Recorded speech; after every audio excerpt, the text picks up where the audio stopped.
هذه المباراة أعزائي المشاهدين رقم 11 في كأس العرب الخامسة لكرة القدم، والتي تحتضنها المملكة الأردنية الهاشمية برعاية صاحب الجلالة الملك الحسين المعظم. لحظات أيها الإخوة وتبدأ المباراة. بدأت الآن المباراة. طويلي في الجناح الأيسر، خالد عصمت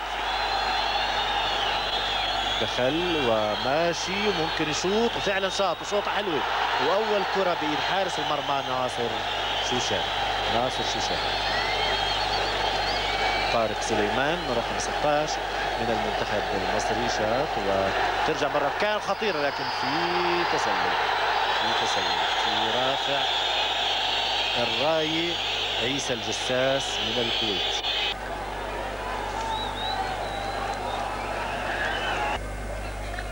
ما زالت أعزائي المشاهدين نتيجة هذا اللقاء بدون أهداف حتى الآن. أيمن يونس بمررها وبترجع لأيمن مرة ثانية وبتطوع على شمال وبرفعها رفعة حلوة فعلا، وأبي يكملها اللاعب رقم 9 ولحاله على حارس المرمى، لكن الله كرة حلوة فعلا وفرصة لا تعوض للمنتخب المصري. أيمن يونس كان على بعد 4 أمتار. شايفين هاي الفرصة اللي ضاعت من أيمن يونس على بعد أمتار قليلة من المرمى. احتياط الفريق المصري، مجموعة من اللاعبين الدوليين في الاحتياط. كملها وفرص ضاعت وتضيع من هجوم المصري. خالد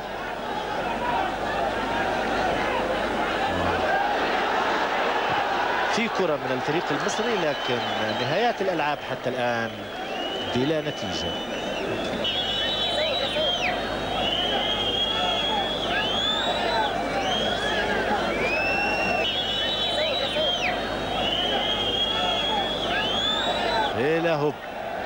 هيلا هوب معناته المباراة مستواها نام، وبيطلبوا من اللاعبين يشدوا حيلهم ويلعبوا بحرارة أفضل.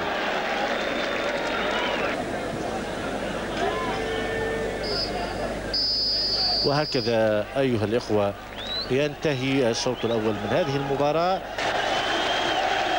صلوا على النبي، شايفين الجمهور صلاة على النبي.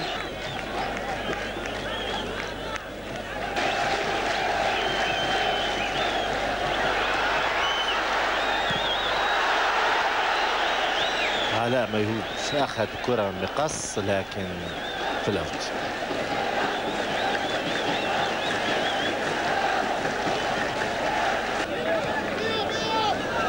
طارق سليمان في الجناح الأيسر ماشي مع اللاعب رقم 3 عماد، كرة حلوة فعلا. وفي ضربة ركنية للمنتخب المصري. بسام الجريدي ممكن يشوط ومرة حلوة فعلا. أخطر هجمة للفريق التونسي، فرصة لا تعوض للفريق التونسي. أول تمريرة، ثاني تمريرة، ثالث تمريرة على مرمى أحمد شوبير لكن على يمين القائم. إسماعيل يوسف، كرة مقطوعة من إسماعيل يوسف وبترجع للفريق التونسي. اللاعب رقم 10 هيثم عبيد يصلحها وطالع من أول لاعب وثاني لاعب وممكن يشوط، لكن حسام حسن، إلا إذا إن شاء الله تتمكن حسام حسن.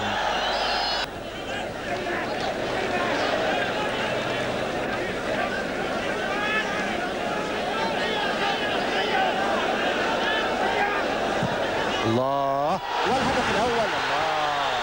عدل الكرة وحط الكرة مفاجئة على شمال حارس المرمى ناصر شوشان. حارس المرمى لم يتوقع أبدا كرة مفاجئة. والهدف الأول في الشوط الأول من المباراة. طارق سليمان جاب الهدف الأول بعد مرور نصف الشوط الثاني من المباراة في الدقيقة 22 من الشوط الأول. الشوط الثاني من المباراة طارق سليمان حرك الجمهور المصري.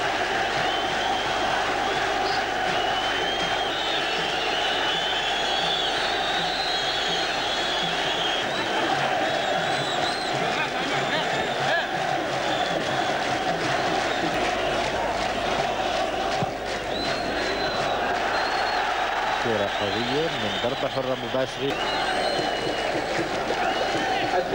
علاء ميوب، أرضية من بعيد لأيمن يونس.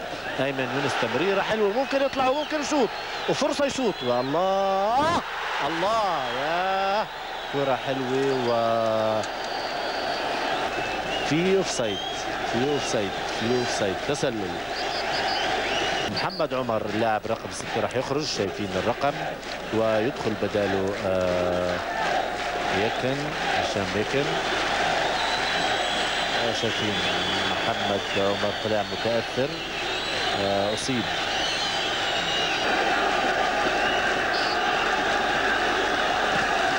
الله، كرة خطيرة تشبه الكرة اللي سجل منها طارق سليمان الهدف الأول. كرة مفاجئة، كرة طويلة، كرة خطيرة، كرة قوية، لكن كانت بعيدة على شمال القائم. حسام حسن. الفريق المصري الآن فقط بيلعب بحسام حسن كرأس حربي في خط الدفاع التونسي. وفرصة لا تعوض، ممكن يشوط وتأخر. يعني مش عارف، تأخر علاء ميهوب، تأخر بالكرة، كان ممكن يشوط لحاله ويجيب هدف التعزيز للهدف الأول.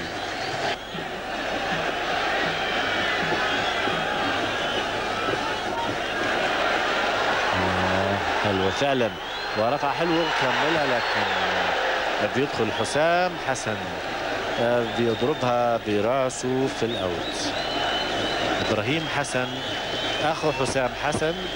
إبراهيم رفع الكرة، عليها رقم 14 في ايد حارس المرمى، فلتت من ايد حارس المرمى، لكن في فاول، في ضربة حرة.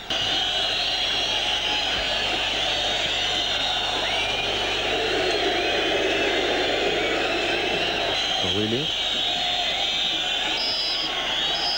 وهكذا أعزائي المشاهدين ينتهي الشوط الثاني من هذه المباراة بفوز المنتخب المصري بهدف واحد مقابل لا شيء سجله طارق سليمان. وهذا أول فوز في المجموعة الأولى كما تحدثنا تحققه مصر على تونس.